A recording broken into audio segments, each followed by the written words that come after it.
अस्सलाम वालेकुम दोस्तों, मेरा नाम है फ़खर आसिफ बाजवा और आप देख रहे हैं बाजवा कहता है यूट्यूब चैनल। PSL 9 का ड्राफ्ट करीब आने को है और आप लोग काफ़ी ज़्यादा फरमाइश कर रहे थे। एक तो अपडेट्स आपको साथ साथ मिल रही हैं, लेकिन अब फरमाइश ये थी कि रिटेंशन वीडियोस हर टीम के हवाले से अपलोड की जाएँ। तो इस वीडियो से हम उन वीडियोज़ का सिलसिला सीरीज़ ऑफ वीडियो स्टार्ट करते हैं। और सबसे पहले आपको इस वीडियो में हम लाहौर कलंदर्स की 8 रिटेंशन पॉसिबल क्या हो सकती हैं मेरे मुताबिक, उस हवाले से आपको मैं इंफॉर्मेशन दूंगा। उसके पीछे कुछ लॉजिक्स होंगी। एक तो कैटेगरी रीनूअल लिस्ट अनाउंस हो चुकी है लोकल प्लेयर्स की। अभी तक हमें फॉरेन प्लेयर्स की जो लिस्ट है उसका आइडिया नहीं है, कौन कौन से फॉरेन प्लेयर्स अवेलेबल होने वाले हैं, कौन कौन से फॉरेन प्लेयर्स किस किस कैटेगरी में हमें अवेलेबल होंगे, अपर कैटेगरी क्या होगी, लोअर कैटेगरी क्या होगी।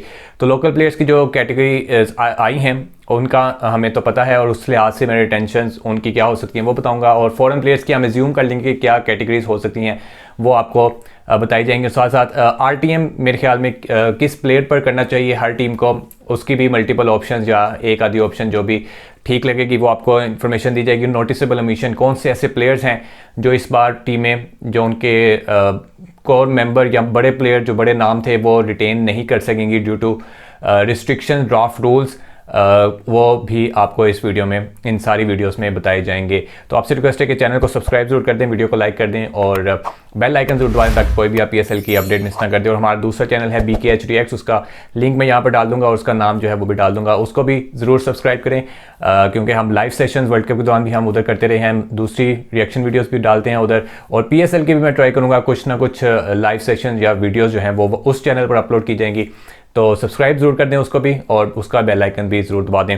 तो सबसे पहले आपको लाहौर कलंदर्स के जो लोकल प्लेयर्स हैं उनकी कैटेगरीज बता देता हूँ कि क्या क्या अनाउंस हुई थी। प्लैटिनम में शाहीन अफरीदी, फ़खर जमान एंड हारिस रऊफ उन्होंने रखे हैं। डायमंड में लाहौर कलंदर्स का कोई भी प्लेयर नहीं है। गोल्ड में हुसैन तलत हैं, अब्दुल्ला शफीक हैं, कामरान गुलाम, मिर्ज़ा ताहिर बेग एंड ज़मान खान। सिल्वर में रखे गए हैं जी दिलबर हुसैन, अहमद दानियाल, उसके बाद एहसन हफीज़ भट्टी, जलाद खान और इमर्जिंग में शवेज़ इरफान रखे गए हैं। तो मेरे ख्याल में इनकी रिटेंशंस, इनकी जो कैटेगरी रिन्यूअल्स हैं वो काफ़ी इजी हुई हैं। थोड़ा सा इसमें एक आधा प्लेयर का आप कह सकते हैं, अब्दुल्ला शफीक को मेरे ख्याल में डायमंड कैटेगरी में होना चाहिए था, जो उनकी रेपुटेशन बन गई है इंटरनेशनल लेवल पे। पाकिस्तान के तीनों फॉर्मेट, 2 में तो परमानेंट अब हो गए हैं, 30 T20 में परमानेंट नहीं है, लेकिन स्टिल उन्होंने T20 भी खेले हुए हैं। PSL में लास्ट ईयर परफॉर्मेंस भी काफ़ी अच्छी थी, तो मेरे ख्याल में अब्दुल्ला को डायमंड में होना चाहिए था। बाकी जो कैटेगरीज हैं वो आई थिंक ठीक हैं, बाकी कैटेगरीज वो सारे प्लेयर्स यही डिज़र्व करते थे। इनके फॉरेन प्लेयर्स कौन कौन से थे लास्ट ईयर अवेलेबल? इनके पास जॉर्डन कॉक्स थे, इनके पास हैरी ब्रुक, आए नहीं थे लेकिन इन्होंने रखे ज़रूर हुए थे और वो रिटेन कर भी सकते हैं इस साल। देखते हैं कि मैं करूँगा या नहीं करूँगा, वो आपको बताते हैं। सिकंदर रज़ा थे, काफ़ी परफॉर्मेंस उनकी थी। उसके अलावा डेविड वीज़े काफ़ी अरसे से लाहौर के साथ हैं, लियम डॉसन हैं और राशिद खान उनके पास थे। काफ़ी ज़्यादा प्लेयर्स थे फॉरेन कैटेगरीज में जो इनके पास थे। देखते हैं कि फॉरेन में से कौन से प्लेयर्स मैं रिटेन करूंगा और लोकल में से कौन। तो काफ़ी इजी लाहौर कलंदर्स की बेसिकली मेरे पास जो रिटेंशन थी बन रही हैं वो काफ़ी इजी बन रही हैं। अगर आप लोग इनमें से कुछ चेंज करना चाहते होंगे तो कमेंट सेक्शन में ज़रूर बताइएगा। और नेक्स्ट किन टीमों की आप रिटेंशन वीडियोस जानना चाह रहे हैं वो भी कमेंट सेक्शन में बताइएगा, तो उस लिहाज से हम अपलोड करते रहेंगे। प्लैटिनम की बात करें तो मैं फ़खर जमान और जो हमेशा से इनकी होती हैं रिटेंशन, फ़खर जमान, शाहीन अफरीदी इन प्लैटिनम और राशिद खान को मैं फ़ॉरेन कैटेगरी में रिटेन कर रहा हूँ। क्योंकि एक आपको फ़ॉरेन प्लेयर रिटेन करना है, या रिटेन करना नहीं, फ़ॉरेन प्लेयर आपका प्लैटिनम कैटेगरी में होना लाजमी है, तो मैं राशिद खान को रिटेन कर रहा हूँ। अगेन हारिस रऊफ को ब्रांड एम्बेसडर बनाकर डायमंड में ले गया हूँ मैं, और सिकंदर रज़ा को मैं डायमंड में रिटेन कर रहा हूँ क्योंकि इनके पास कोई और डायमंड कैटेगरी का प्लेयर नहीं है। तो सिकंदर रज़ा की काफ़ी परफॉर्मेंस थी लास्ट ईयर लाहौर की तरफ से, और एक इन्वायरमेंट भी काफ़ी ज़्यादा उन्होंने बनाया हुआ था अच्छा टीम के अंदर, और घुल मिल गए थे सारों के साथ ही। तो वो उस लिहाज से भी एक एडिड एडवांटेज सिकंदर रज़ा देते हैं, और ऑलराउंडर भी हैं, ऑफ स्पिनर हैं, बैटिंग अच्छी कर लेते हैं, तो ये मैं कर रहा हूँ। बाकी जो ऊपर वाले नाम हैं उनमें किसी का इंट्रोडक्शन करवाने की तो ज़रूरत है नहीं। फ़खर जमान देख लें, शाहीन अफरीदी देख लें, फ़खर जमान की परफॉर्मेंस, शाहीन ने as a captain multiple 2 trophy जितवाई हैं। राशिद खान वर्ल्ड वाइड जाने जाते हैं स्पिनर, उनकी भी इंट्रोडक्शन कोई ज़रूरत नहीं है। हारिस रऊफ काफ़ी बुरा वर्ल्ड कप उनका ज़रूर गया है, लेकिन वैसे देखा जाए तो लाहौर की तरफ से परफॉर्मेंसेस उनकी भी हैं, इंटरनेशनल लेवल पर पाकिस्तान की तरफ से परफॉर्मेंसेस हैं। तो ये थे जी 5 रिटेंशंस मेरी। आगे चलें तो गोल्ड में मैं रिटेन कर रहा हूँ, बाकी सारे नामों को मैं छोड़ रहा हूँ। हुसैन तलत को मैं नहीं कर रहा, कामरान गुलाम को भी मैं नहीं कर रहा, लास्ट ईयर ये रिटेन हुए थे, इस बार नहीं कर रहा। मिर्ज़ा ताहिर बेग को भी मैं नहीं कर रहा, क्योंकि गोल्ड में आप 3 प्लेयर्स ही रख सकते हैं ड्राफ्ट में। तो 2 मैं रख रहा हूँ और 1 जगह मैं खाली छोड़ रहा हूँ, क्योंकि 5 मेरे पास ऑलरेडी हो चुके हैं, तो 8 टोटल रिटेंशंस करनी है। तो मैं अब्दुल्ला शफीक को लाजमी रिटेन करूँगा, क्योंकि जैसे मैं बताया उनकी रेपुटेशन कितनी अच्छी बन गई है। परफॉर्मेंस लास्ट ईयर लाहौर की तरफ से भी उन्होंने अच्छी दी थी, तो अब्दुल्ला शफीक के फ्यूचर टैलेंट है, तो उनको मैं लाजमी रिटेन करूँगा इन गोल्ड कैटेगरी। उसके अलावा ज़मान खान लास्ट ओवर स्पेशलिस्ट अपना डेब्यू भी कर चुके हैं पाकिस्तान की तरफ से, और लाहौर को कितने मैचेस उन्होंने जितवाए हैं, फाइनल जितवाया था आखिरी ओवर में जाके, उससे पहले भी मल्टीपल मैचेस उन्होंने अपनी बॉलिंग से जितवाए हैं। 2 साल इमर्जिंग खेले हैं, लेकिन अब डेब्यू कर चुके हैं, तो उनकी कैटेगरी अपग्रेड होकर गोल्ड हो चुकी है, तो लेकिन रिटेंशन उनकी लाजमी बनती है। अच्छा जी, सिल्वर कैट 7 रिटेंशन हो चुके हैं यहाँ पर, 1 बाकी है। देखते हैं सिल्वर में क्या क्या है, तो क्या क्या रिटेन करना है। दिलबर हुसैन, अहमद दानियाल, एहसन हफीज़ भट्टी, जलाद खान, ये कोई इतने ख़ास प्लेयर नहीं है, सारे ही के सारे ही, तो इनको मैं रिटेन नहीं कर रहा। हो सकता है इनमें से कोई जाके ड्राफ्ट में दोबारा उठा लिया जाए, लेकिन रिटेंशन में से कोई भी इनके काबिल नहीं है। और इमर्जिंग कैटेगरी में शवेज़ इरफान ऐसा नाम है जो कि मैं लाजमी रिटेन करूँगा, क्योंकि काफ़ी सालों से लाहौर का जो इमर्जिंग प्लेयर था वो एज अ बॉलर ही खेल रहा था, और ज़मान खान ने अपनी जगह इतनी कंफर्म कर ली हुई है कि वो एज अ गोल्ड प्लेयर भी प्लेइंग 11 का हिस्सा लाजमी बनते हैं।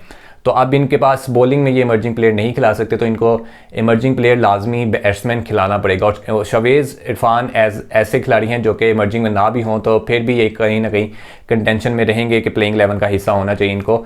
और काफ़ी परफॉर्मेंसेस इन्होंने दी थी, एक तो पहले PGL जो हुई थी उसमें परफॉर्मेंसेस थी, और उसके बाद पाकिस्तान की टीम ऑस्ट्रेलिया गई थी एक टूर करने, तो वहाँ पर इन्होंने काफ़ी ज़्यादा परफॉर्मेंसेस दी थी।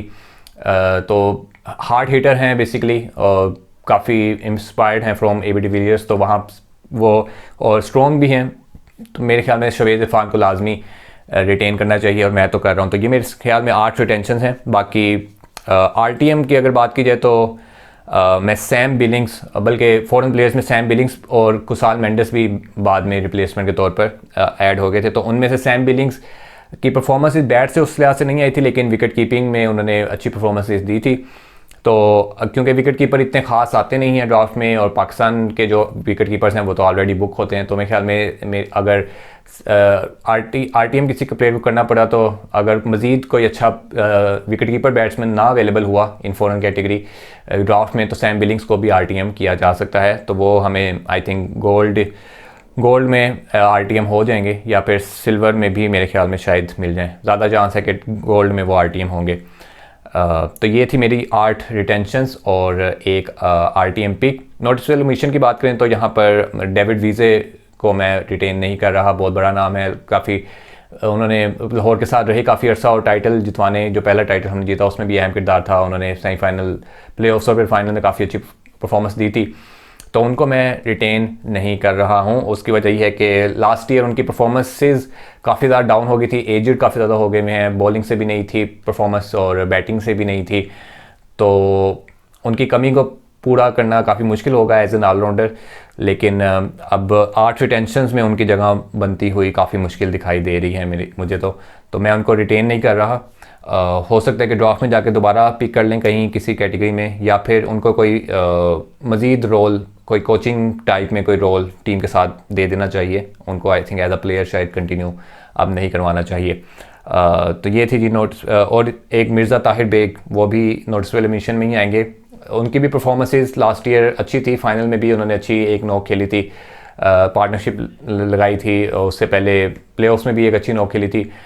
तो एक इमर्जिंग प्लेयर के तौर पर वो सामने आए थे, लेकिन पाकिस्तान का डेब्यू करके उनकी कैटेगरी अब गोल्ड हो चुकी है, तो इस वजह से गोल्ड में रिटेन करना उनको काफ़ी ज़्यादा मुश्किल नज़र आ रहा था, और 8 रिटेंशन में भी उनकी जगह नहीं बन रही थी। शवेज़ को मैंने इसलिए किया क्योंकि वो इमर्जिंग थे, अगर मिर्ज़ा ताहिर बेग भी इमर्जिंग होते तो शायद इनको थोड़ा सा प्रेफरेंस मिल जाती, लेकिन गोल्ड में ताहिर बेग को रिटेन करना समझ से बाहर है। आई थिंक ड्राफ्ट में जाके सिल्वर में दोबारा से मिल सकते हैं, और इवन RTM अगर यूज़ करना पड़े तो सिल्वर में जाके ताहिर बेग पे RTM भी किया जा सकता है। तो ये थी मेरी 8 retention RTM and noticeable omission Lahore Qalandars की तरफ से।